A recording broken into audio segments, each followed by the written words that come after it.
இடுப்பளவு தண்ணியிலே நிற்கிது சார் பயிருங்க. நேற்றுலேருந்து நாங்கள் சொல்லின்னு இருக்கோம், எந்த நடவடிக்கை இது வரைக்கும் எடுக்கல சார். எங்களுக்கு இதுதான் சார் வாழ்வாதாரம்.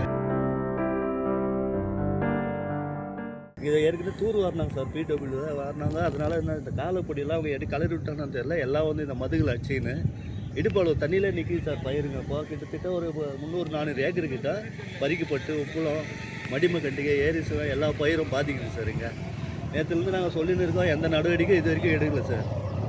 எங்களுக்கு இதுதான் சார் வாழ்வாதாரம். இந்த காரை நாங்கள் கடனை வாங்கி தான் செஞ்சுருக்கோம்.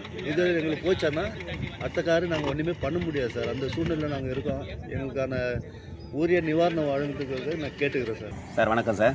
திருவள்ளூர் மாவட்டம் பொன்னேரி வட்டம் ஏரிசன் கிராமத்தில் கிட்டத்தட்ட ஒரு 60 ஏக்கர் நிலம் நீர் பாசனத்தினால் மழை பெஞ்சு தண்ணி பிடிப்பு அதிகமாகிடுச்சு. தூர் வாரினாங்க. தூர் வாங்கினதுனால இந்த கடற்பாலை வந்து மதுவில் அடித்து தண்ணி போகாத அப்படியே தேங்கி கிடக்குது.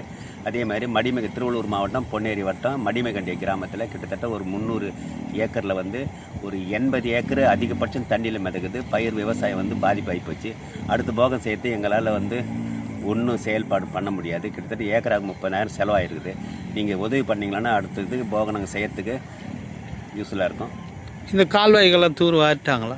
கால்வாயெல்லாம் தூர் வாரி அடிச்சு தான் தூர் வாரணும். தண்ணி அதிகமாக வடிஞ்சிருந்தது இதுக்கு முன்னே. இந்த கடல் பாலை அடைஞ்சதுனால எங்களுக்கு தண்ணி போகிறதுக்கு வசதி இல்லாத அப்படி தேங்கி நிற்குது சார். இந்த தூர் வாரினாங்க சார் ஒரு 20 நாள் முன்னாடி.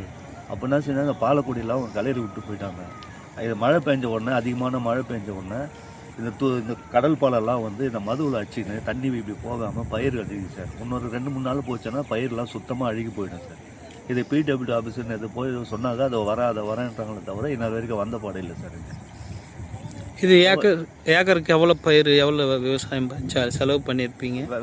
விவசாயத்துக்கு 20,000-25,000 செலவு பண்ணியிருக்கேன் சார். இப்போ ஒரு ஏக்கருக்கு இது மாதிரி எல்லாமே இந்த தண்ணிக்குள்ளே இருக்கிற பயிர் எல்லாமே பயிர் தான் சார். இது காலி இடமே எதுவுமே கிடையாது. இது நேரத்துலேருந்து நாங்கள் சொல்லியிருக்கோம், எங்களுக்கு எந்த ஒரு ரெஸ்பான்ஸும் கொடுக்க மாட்டேறாங்க. செய்திகளை உடனுக்குடனும் துல்லியமாகவும் தெரிந்து கொள்ள சப்ஸ்கிரைப் பண்ணுங்க.